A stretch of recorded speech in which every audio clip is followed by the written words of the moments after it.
Hi hello എല്ലാവർക്കും ഗീതാ ഗോവിന്ദം സീരിയലിൻ്റെ റിവ്യൂവിലേക്ക് സ്വാഗതം.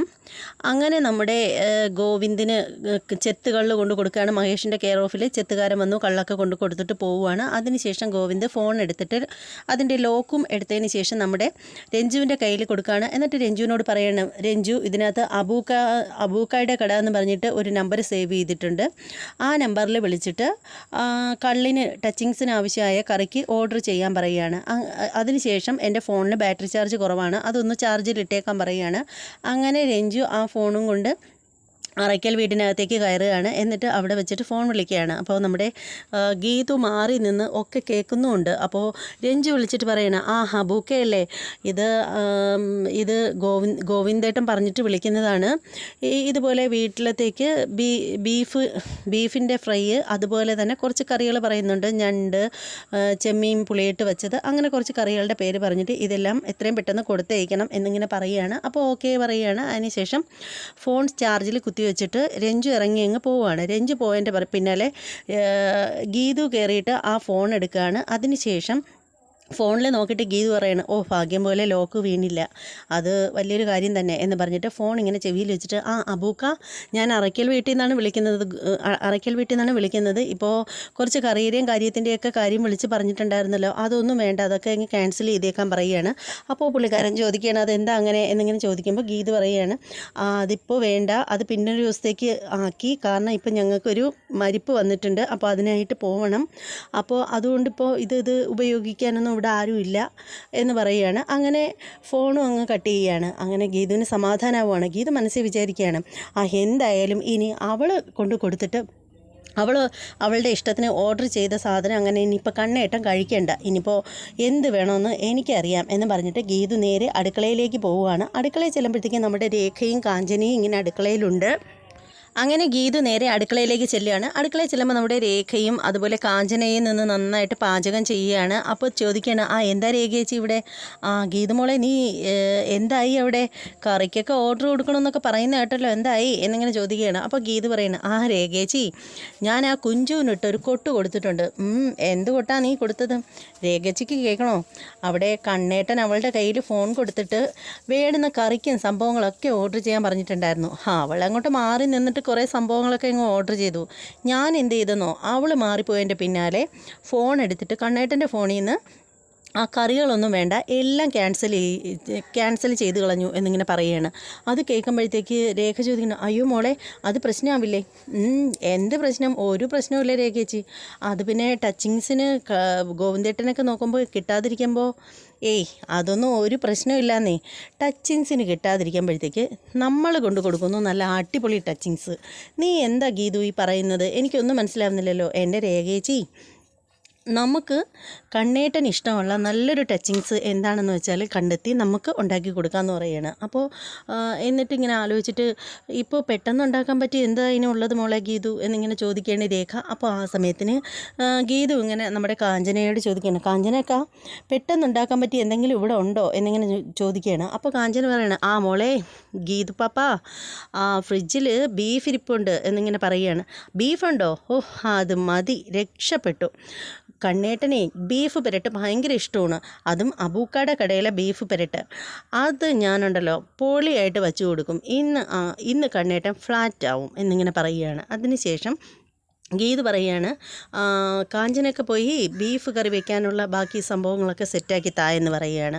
അപ്പോൾ ഇതിൻ്റെ റെസിപ്പി നീ എങ്ങനെ മനസ്സിലാക്കും എന്നിങ്ങനെ രേഖ ചോദിക്കുകയാണ്. അത് ഞാൻ അബൂക്കാനെ തന്നെ വിളിച്ച് എല്ലാം മനസ്സിലാക്കിയെടുത്തോളാം എന്ന് പറയുകയാണ്. അതിനുശേഷം ഗീതു അബൂക്കായെ ഫോണിൽ വിളിക്കുകയാണ്. ഫോണിൽ വിളിച്ചിട്ട് ഈ ബീഫിൻ്റെ റെസിപ്പി ചോദിക്കുകയാണ്. എന്നിട്ട് ആ പറഞ്ഞ സംഭവം റെക്കോർഡ് ചെയ്തെടുക്കുകയാണ് ഗീതു. റെസിപ്പി എല്ലാം അബൂക്ക ഗീതുവിന് പറഞ്ഞു കൊടുക്കുകയാണ്. ആ റെസിപ്പി ഫോണിൽ റെക്കോർഡ് ചെയ്തെടുക്കുകയാണ് ഗീതു. അതിനുശേഷം രേഖയും അതുപോലെ കാഞ്ചനയും ഗീതവും കൂടി ചേർന്നിട്ട് പിന്നെ ബീഫ് പെരട്ടുണ്ടാക്കുകയാണ്. അങ്ങനെ അവരിങ്ങനെ ആസ്വദിച്ചുണ്ടാക്കുകയാണ്. അതേ സമയത്ത് ഗോവിന്ദും മഹേഷും കുടിച്ചുകൊണ്ടിരിക്കുമ്പോൾ തന്നെ മഹേഷ് ചോദിക്കുകയാണ്, ഗോവിന്ദേ, ഇതിപ്പോൾ വല്ലാത്തൊരു വേലയായിപ്പോയല്ലോ, ഇത്രയും സമയമായില്ലേ ഇതൊക്കെ ഓർഡർ ചെയ്തിട്ട്, എന്നിട്ട് ഇതുവരെ നമ്മൾ ഓർഡർ ചെയ്ത സാധനം കിട്ടിയില്ലല്ലോ, ഇങ്ങനെ ഇതിലും ഭേദം നമുക്ക് ബാറിൽ തന്നെ പോയിരുന്ന് കഴിക്കുന്നതായിരുന്നു എന്നിങ്ങനെ പറയുകയാണ്. അപ്പോൾ അങ്ങനെ പറഞ്ഞു പറഞ്ഞുകൊണ്ടിരിക്കുമ്പോൾ രഞ്ജു പറയണം അത് പറയുന്നത് ശരിയാണ്, ഇത് ഇത് തൊട്ടുകൂട്ടാനൊന്നും ഇല്ലാതെ കുടിക്കുന്നത് വളരെ മോശമാണ്, അത് കുടിക്കുന്നതിന് ഒരു രസം ഉണ്ടാവില്ല എന്നൊക്കെ പറഞ്ഞിട്ട് അവരിങ്ങനെ ചർച്ച ചെയ്തുകൊണ്ടിരിക്കുകയാണ്.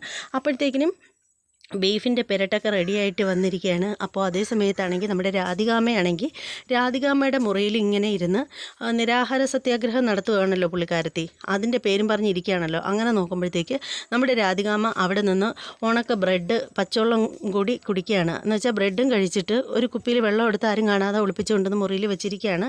അങ്ങനെ വെള്ളവും കുടിക്കുകയാണ്. അപ്പോൾ അങ്ങനെ കുടിച്ചുകൊണ്ടിരിക്കുമ്പോഴത്തേക്കാണ് ഈ ബീഫ് പെരട്ടിൻ്റെ മണം നന്നായിട്ട് വരികയാണ് പുള്ളിക്കാരത്തിക്ക്. അപ്പോൾ ഇങ്ങനെ രാധികാമ്മ ഇങ്ങനെ ആ മണം ഇങ്ങനെ നന്നായിട്ട് ആസ്വദിക്കുകയാണ്. ഈശ്വര, ഇത് എവിടുന്നാണ് ഈ മണം വരുന്നത്? എനിക്കിന്നത് കഴിക്കാൻ പറ്റില്ല, ഞാൻ നിരാഹാരമാണെന്ന് അറിഞ്ഞിട്ട് മനഃപൂർവ്വം ഇവളുമാർ ചെയ്ത് കൂട്ടുന്നതാണ് ഇത്. എനിക്ക് കഴിക്കാൻ പറ്റില്ലല്ലോ, അതുകൊണ്ട് എന്നെ പ്രലോഭിപ്പിക്കാൻ വേണ്ടിയിട്ട് ചെയ്യുന്നതാണ് എന്നൊക്കെ ഇങ്ങനെ രാധികാമ്മ മനസ്സിൽ വിചാരിക്കുകയാണ്. രാധികാമ്മ ഒട്ടും സമയം കളയുന്നില്ല, നേരെ വരുണിനെ ഫോൺ വിളിക്കുകയാണ്.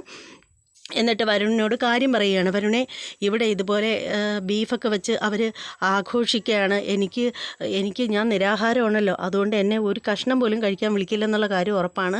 എനിക്ക് കൊതി എടുത്തിട്ട് എനിക്കിവിടെ ഇരിക്കാൻ പറ്റുന്നില്ല.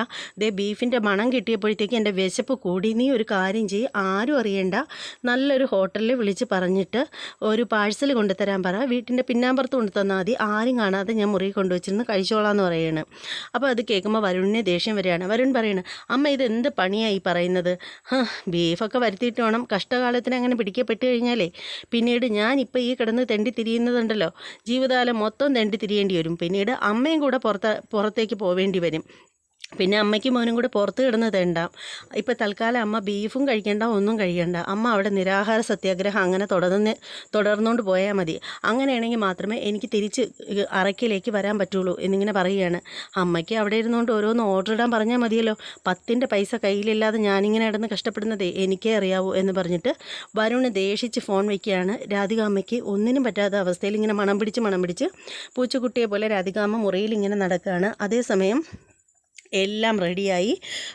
അങ്ങനെ നമ്മുടെ ഗീതവും അതുപോലെ തന്നെ നമ്മുടെ രേഖയും കാഞ്ചനയും ചേർന്ന് ഒരു പ്ലേറ്റിലേക്ക് ആക്കിയിട്ട് അതിൻ്റെ മുകളിൽ നമ്മുടെ ബീഫ് പെരട്ടിൻ്റെ മുകളിൽ നമ്മുടെ സവോള അരിഞ്ഞതും അതുപോലെ തക്കാളിക്കയും ചേർത്ത് അലങ്കരിച്ച് നല്ല സൂപ്പറാക്കി പച്ചമുളകൊക്കെ വച്ച് അലങ്കരിച്ച് അടിപൊളിയാക്കി വച്ചിരിക്കുകയാണ്. എന്നിട്ട് ഗീതു പറയുകയാണ്, ഇനിയിപ്പോൾ കൊണ്ടു കൊടുക്കട്ടെ എന്ന് ചോദിക്കുകയാണ്. അപ്പോൾ അതിൻ്റെ ഇടയിൽ നിന്ന് ഒരെണ്ണം എടുത്ത് തിന്നാനായിട്ട് ഇങ്ങനെ നമ്മുടെ കാഞ്ചന കൈയിടുമ്പോഴത്തേക്ക് രേഖ കയ്യിൽ ഒരു അടി കൊടുക്കുകയാണ്. എന്നിട്ട് പറയണേ, കാഞ്ചനയൊക്കെ എൻ്റെ കയ്യിൽ നിന്ന് അടി മേടിക്കുന്നുണ്ട് കാഞ്ചന എൻ്റെ കയ്യിൽ നിന്ന് അടി മേടിക്കുന്നുണ്ട് കാഞ്ചനെ, ഇനി ഇതിൽ നിന്നൊരു കഷ്ണം തൊട്ട് പോകരുത് എന്നിങ്ങനെ പറയുകയാണ്. എന്നിട്ട് അത് ഗീതുവിൻ്റെ കയ്യിൽ പ്ലേറ്റ് എടുത്ത് ബീഫ് പെരട്ട് വെച്ച ആ പ്ലേറ്റ് എടുത്ത് രേഖ ഗീതുവിൻ്റെ കയ്യിൽ കൊടുത്തിട്ട് ഗീതു മോൾ കൊണ്ട് കൊടുക്കാൻ പറയുകയാണ്. അങ്ങനെ ഗീതു അത് കൊണ്ടുപോവുകയാണ്. അപ്പോൾ അതേ സമയത്ത് ഗോവിന്ദ് രഞ്ജുവിനോട് പറയുകയാണ്, രഞ്ജു ആ ഫോണിങ് എടുത്തേ, ഞാൻ അബൂക്കയുടെ കടയിൽ വിളിച്ച് ഞാൻ ഒന്നുകൂടെ പറയട്ടെ, ഇത്രയും നേരമായിട്ട് കൊണ്ടുവന്നില്ലല്ലോ, ഇതെന്ത് വേലായി കാണിക്കുന്നത്, ടച്ചിങ്സ് ഇല്ലാതെ കുടിക്കാനാണെങ്കിൽ ഒരു രസവും കാണില്ല, ഇനി പോയി വാങ്ങിച്ചുകൊണ്ട് വരികയാണെങ്കിൽ അപ്പോഴത്തേക്ക് ഈ കുടിക്കാനുള്ള മൂഡും അങ്ങ് പോവും എന്നിങ്ങനെ പറയുകയാണ്. അപ്പോൾ ഗീതു ഈ പറയുന്ന ടച്ചിങ്സും കൊണ്ട് മുന്നിൽ ചെന്ന് നിന്നിട്ട് ടച്ചിങ്സ് റെഡി എന്ന് പറഞ്ഞിട്ട് ഗീതു ഇങ്ങനെ നിൽക്കുകയാണ്. അപ്പോൾ ഗോവിന്ദ് നോക്കുമ്പോഴത്തേക്ക് ഗീതുവിൻ്റെ കയ്യിൽ ഗീതു പ്ലേറ്റിൽ ബീഫ് പെരട്ടുമായിട്ട് വന്നിരിക്കുകയാണ്. എന്നിട്ട് മുന്നിൽ കൊണ്ടുവന്ന് വെക്കുകയാണ്. അപ്പോൾ ഗോവിന്ദ് പറയാണ്, നീ ഇതെപ്പോഴാണ് പോയി റെഡിയാക്കിയത്? അതൊക്കെ റെഡിയാക്കി, കണ്ണേട്ടന് വിരോധമില്ലെങ്കിൽ ഒന്ന് കഴിച്ച് നോക്ക്, ഇഷ്ടപ്പെടുമെന്നറിയാമല്ലോ എന്നിങ്ങനെ പറയുകയാണ്. അപ്പോൾ ഗോവിന്ദ് അതിൽ നിന്നിങ്ങനെ എടുത്ത് ഒരു പീസ് കഴിക്കുകയാണ്. എന്നിട്ട് പുള്ളിക്കാരൻ, എൻ്റെ പൊന്നോ, പുള്ളിക്കാരന് രുചി കാരണം സഹിക്കാൻ പറ്റുന്നില്ല. പുള്ളിക്കാരൻ പറയണം, ഇത് നീ തന്നെയാണോ ഗീതു ഉണ്ടാക്കിയത്? അബൂക്കയുടെ കടയിൽ നിന്ന് മാത്രമേ ഞാൻ ഇത്രയും സ്വാദിഷ്ടമായ ബീഫ് പെരട്ട് കഴിച്ചിട്ടുള്ളൂ, ഇത് അതിനേക്കാളും വല്ലോല്ലോ, ഇത് നിനക്ക് സത്യം പറ ഗീതു, ഇതിനു മുമ്പ് നിനക്ക് ഷാപ്പിൽ കറിവെപ്പായിരുന്നോ ജോലി എന്നിങ്ങനെ ചോദിക്കുകയാണ്. അപ്പോൾ ഗീതു നിന്ന് ചിരിക്കുകയാണ്. രേഖ പറയാണ്, അതെന്താണെന്നറിയാമോ ഗോവിന്ദേട്ടന് വേണ്ടി ഗീതു മനസ്സറിഞ്ഞുണ്ടാക്കിയതാണ്, അതുകൊണ്ട് ഈ ബീഫ് പെരട്ടിൽ ഗോവിന്ദേട്ടനോടുള്ള സ്നേഹമൊക്കെ ഉണ്ട്, അതുകൊണ്ടാണ് ഇതിന് ഇത്രയേറെ സ്വാദ് തോന്നുന്നത് എന്നിങ്ങനെ പറയുകയാണ്. അപ്പോൾ മഹേഷിനോട് ഗോവിന്ദ് പറയുകയാണ്, മഹേഷേ നീ നോക്കിക്കൊണ്ടിരിക്കാതെ എടുത്ത് കഴിച്ച് നോക്കി, എത്ര ടേസ്റ്റാണെന്ന് നോക്കി എന്നിങ്ങനെ പറയുകയാണ്. മഹേഷ് എടുത്തിങ്ങനെ വായിലിട്ട് കഴിച്ച് നോക്കുകയാണ്. എന്നിട്ട് മഹേഷ് പറയണം, ഗീതു വളരെ നന്നായിട്ടുണ്ട് എന്നിങ്ങനെ പറയുകയാണ്. അപ്പോൾ ആ സമയത്തിന് രഞ്ജു ഇങ്ങനെ കൊതി പിടിച്ചിങ്ങനെ ഇരിക്കുകയാണ്. അപ്പോൾ ഗീതു രഞ്ജുവിനോട് പറയുകയാണ്, മറ്റ് ബുദ്ധിമുട്ടുകളൊന്നും ഇല്ലെങ്കിൽ അസൂയയും കുശുമ്പും ഒക്കെ മനസ്സിൽ നിന്ന് എടുത്ത് കളഞ്ഞിട്ട് വേണമെങ്കിൽ അതിൽ നിന്നൊരു പീസ് എടുത്ത് കഴിച്ച് നോക്കുമെന്ന് പറയുകയാണ് രഞ്ജുവിനോട്. അപ്പോൾ രഞ്ജു ഇങ്ങനെ ഒന്നും മിണ്ടാണ്ട് ഇങ്ങനെ ഗൗരവത്തിലിരിക്കുകയാണ്. അപ്പോൾ ആ സമയത്തിന് അവർ കള്ള് കുടിക്കാനായിട്ട് കള്ളിങ്ങനെ ഒഴിച്ചൊഴിച്ചെടുക്കുകയാണ്. ഇതിൻ്റെ ഇടയ്ക്കാണെങ്കിൽ ഏറ്റവും ഭയങ്കര രസമെന്ന് വെച്ചാൽ കാഞ്ചനയ്ക്ക് കള്ള് കുടിച്ചോളാൻ വയ്യ. കൂടെ കാഞ്ചന പറയുന്നുണ്ട്, അങ്ങോട്ട് ചെന്നിരുന്നെങ്കിൽ മാമൻ്റെ നിന്ന് ഒരു പെഗ് വാങ്ങിച്ച് കഴിക്കായിരുന്നു എന്ന് പറഞ്ഞിട്ടൊക്കെ കാഞ്ചന പറയുന്നുണ്ട്. അപ്പോഴൊക്കെ നമ്മുടെ രേഖ നല്ല വഴക്ക് കൊടുക്കണം, കാഞ്ചനെ മര്യാദയ്ക്ക് നിന്നോ, നിനക്ക് കള്ളു കുടിച്ചോളാൻ വയ്യ ആണുങ്ങളുടെ കൂടി മിണ്ടാണ്ട് അവിടെ നിന്നോ എന്നൊക്കെ പറഞ്ഞിട്ട് നമ്മുടെ കാഞ്ചനയ്ക്കിട്ട് കൂടെ രേഖ നല്ല വഴക്ക് കൊടുക്കുന്നുണ്ട്. അപ്പോൾ ഇങ്ങനെ നിൽക്കുന്ന സമയത്തിന് ഗോവിന്ദ് ഇങ്ങനെ ഒഴിച്ചിട്ട് നമ്മുടെ മഹേഷിന് കൊടുക്കുകയാണ്. എന്നിട്ട് ഗോവിന്ദും കുടിക്കുകയാണ്. അപ്പോൾ ആ സമയത്തിന് എന്നിട്ട് വീണ്ടും അടുത്തത് കുടിക്കാനായിട്ട് ഒഴിക്കുന്ന സമയത്തിന് ഗോവിന്ദ് ഗീതുവിനോട് ചോദിക്കുകയാണ്, അല്ല ഗീതു, എനിക്ക് ഒരു കാര്യം ചോദിക്കാനുണ്ടായിരുന്നു. കൊച്ച് ഇവിടെ നമ്മൾ മദ്യപിക്കുന്നു എന്നറിഞ്ഞപ്പോൾ കൊച്ച് ഇവിടെ ഭയങ്കര പ്രശ്നങ്ങളാണല്ലോ ഉണ്ടാക്കിയത്. എന്നിട്ട് എപ്പോഴാണ് കൊച്ചിന് മാനസാന്തരം വന്ന് പോയി കറി വയ്ക്കാനൊക്കെ ആയിട്ട് പോയത്, ടച്ചിങ്സിന് കറിയൊക്കെ ഉണ്ടാക്കാനായിട്ട് പോയത് എപ്പോഴാണ് എന്നിങ്ങനെ ചോദിക്കുകയാണ്. അപ്പോൾ ഗീതു ഇങ്ങനെ ഒന്നും മിണ്ടാണ്ട് ചിരിക്കുക മാത്രമാണ് ചെയ്യുന്നത്. അപ്പോൾ ആ സമയത്തിന് ഒരു പെഗ് ഒഴിക്കുമ്പോഴത്തേക്ക് രഞ്ജു പറയണേ എനിക്ക് വേണം എന്ന് പറഞ്ഞിട്ട് രഞ്ജു ചോദിക്കുകയാണ്. അപ്പോൾ ഗോവിന്ദ് പറയണം, അങ്ങനെ ഇപ്പോൾ നീ കഴിക്കാനൊന്നും വേണ്ട എന്നിങ്ങനെ രഞ്ജുവിനോട് കർശനമായിട്ട് ഗോവിന്ദ് പറയണം. അപ്പോൾ പറയണം, അതെന്താ ഗോവിന്ദേട്ടാ കഴിച്ചാൽ, ഗോവിന്ദേട്ടൻ എന്താ പഴഞ്ചനാണോ? ഒരു പെഗ് കള്ള് കുടിച്ചെന്നും പറഞ്ഞു ഒന്നും സംഭവിക്കാൻ പോണില്ല, എന്തായാലും എനിക്കൊരു പെഗ് കിട്ടിയേ പറ്റൂ എന്ന് പറഞ്ഞിട്ട് നമ്മുടെ രഞ്ജു വാശി പിടിക്കുകയാണ്. പക്ഷേ ഗോവിന്ദ് കൊടുക്കാൻ കൂട്ടാക്കുന്നില്ല. ഗോവിന്ദ് അപ്പോൾ മനസ്സിൽ പറയണേ, ഈശ്വര, ഇവക്ക് അങ്ങനെ ഒഴിച്ച് കൊടുത്താലുണ്ടല്ലോ, ഇവള് കുടിച്ചിട്ട് വെളിവില്ലാതെ എന്തെങ്കിലുമൊക്കെ വിളിച്ച് പറഞ്ഞു കഴിഞ്ഞാൽ പിന്നീട് ഗീതു എല്ലാ കാര്യങ്ങളും എല്ലാ രഹസ്യങ്ങളും ഇത്ര നാൾ മൂടി വെച്ചതെല്ലാം അറിയും. അതുകൊണ്ട് അതിനുള്ള വഴി ഉണ്ടാക്കാതിരിക്കുന്നതാണ് നല്ലത്, ഇവക്ക് കൊടുക്കാതിരിക്കുന്നതാണ് നല്ലത്, എന്തായാലും കൊടുക്കുന്നില്ല എന്നിങ്ങനെ മനസ്സിൽ പ്ലാൻ ചെയ്യുകയാണ്. അങ്ങനെ ഗോവിന്ദന് കുടിക്കാനായിട്ട് ഒരു പെഗ് ഒഴിക്കുമ്പോഴത്തേക്ക് രഞ്ജു അതങ്ങ് ബലമായിട്ട് എടുത്തങ്ങ് കുടിക്കുകയാണ്. അപ്പോൾ ഗോവിന്ദൊക്കെ ഇങ്ങനെ കണ്ണു തള്ളിക്കൊണ്ടിരിക്കുകയാണ്. അപ്പോഴത്തേക്ക് നമ്മുടെ ഗീതു അങ്ങോട്ട് ചോദിക്കുകയാണ്, നല്ല സംസ്കാരം, ഗീതു പറയണേ, നല്ല സംസ്കാരം, നല്ല കുടുംബത്തിൽ പിറന്ന പെണ്ണുങ്ങളെ ഇതുപോലെ ആണുങ്ങൾക്ക് ഇപ്പോൾ ഇരുന്ന് കുടിക്കില്ല എന്നിങ്ങനെ പറയുകയാണ്. അപ്പോൾ ഗീതുവിനോട് അങ്ങനെ ഗീതു പറയുകയാണ്. അപ്പോൾ ആ സമയത്തിന് നമ്മുടെ രഞ്ജു ചോദിക്കുകയാണ്, എന്താ കുടിച്ചാൽ? നീ വെറും 80കളിലെ വസന്തമാണെന്നാണ് നമ്മുടെ ഗീതുവിനോട് നമ്മുടെ രഞ്ജു പറയുന്നത്. അങ്ങനെ രഞ്ജുവിൻ്റെ കുടി കണ്ടിട്ട് നമ്മുടെ കാഞ്ചന പറയുകയാണ്, അപ്പപ്പോൾ ഇവൾ പെരിയ കുടിക്കാരി എന്ന് പറയുകയാണ്. ഇത് കേട്ടിട്ട് നമ്മുടെ രേഖയൊക്കെ ചിരിക്കുകയാണ്. ഇതോടുകൂടി ഇന്നത്തെ എപ്പിസോഡ് തീരുകയാണ്. വളരെ ചെറിയൊരു എപ്പിസോഡായിരുന്നു. കുഞ്ഞു കാര്യങ്ങൾ മാത്രമേ ഇതിലുണ്ടായിരുന്നുള്ളൂ. കൂടുതൽ സമയവും ഇങ്ങനെ കുക്ക് ചെയ്യുന്നതൊക്കെ ആയിരുന്നു കാണിച്ചുകൊണ്ടിരുന്നത്. അതുപോലെ തന്നെ ഗോവിന്ദും അവരൊക്കെ കൂടെ അവിടെ ഇങ്ങനെ കുടിക്കാനായിട്ട് ഇങ്ങനെ ഇരിക്കുന്ന സമയത്ത് അവരിങ്ങനെ ഒഴിക്കുന്നതും അങ്ങനെയുള്ള കുഞ്ഞു കാര്യങ്ങളായിരുന്നു. അതുപോലെ രാധികാമ്മ ഇതുപോലെ എന്താ പറയുന്ന ബീഫ് വേവുമ്പോഴുള്ള അതിൻ്റേതായിട്ടുള്ള ചില ഒരു ഇതൊക്കെ ആയിരുന്നു കാണിച്ചത്. അതായത് ബീഫിൻ്റെ മണം അടിക്കുമ്പോഴുള്ള എക്സ്പ്രഷനും കാര്യങ്ങളും അങ്ങനെയൊക്കെയുള്ള കാര്യങ്ങളായിരുന്നു കാണിച്ചത്. അതായത് വളരെ സിമ്പിളായിട്ടുള്ള ഒരു എപ്പിസോഡായിരുന്നു ഇന്നത്തെ എപ്പിസോഡ്. അതുകൊണ്ട് അധികം പറയാനൊന്നുമില്ല. എല്ലാവർക്കും ഇഷ്ടപ്പെട്ടു എന്ന് വിശ്വസിക്കുന്നു. ഇഷ്ടപ്പെടുകയാണെങ്കിൽ തീർച്ചയായും നിങ്ങൾ നമ്മുടെ ചാനലൊന്ന് സബ്സ്ക്രൈബ് ചെയ്ത് ബെല്ലൈക്കൺ കൂടി പ്രസ് ചെയ്തേക്കണം. അപ്പോഴായിരിക്കും ഞാനിടുന്ന വീഡിയോകൾ അപ്പോൾ നിങ്ങൾക്ക് നോട്ടിഫിക്കേഷൻസ് ആയിട്ട് വരുന്നത്. അതുമാത്രമല്ല, നിങ്ങൾക്കിത് ഇഷ്ടമാവുകയാണെങ്കിൽ തീർച്ചയായും നിങ്ങൾ ലൈക്ക് ചെയ്യണം, നിങ്ങളുടെ അഭിപ്രായങ്ങളൊക്കെ കമൻറ്റ് ചെയ്യണം. ഇനി മറ്റൊരു എപ്പിസോഡിൻ്റെ നല്ലൊരു റിവ്യൂമായിട്ട് വരുന്നതായിരിക്കും. അതുവരെ എല്ലാവർക്കും ബൈ.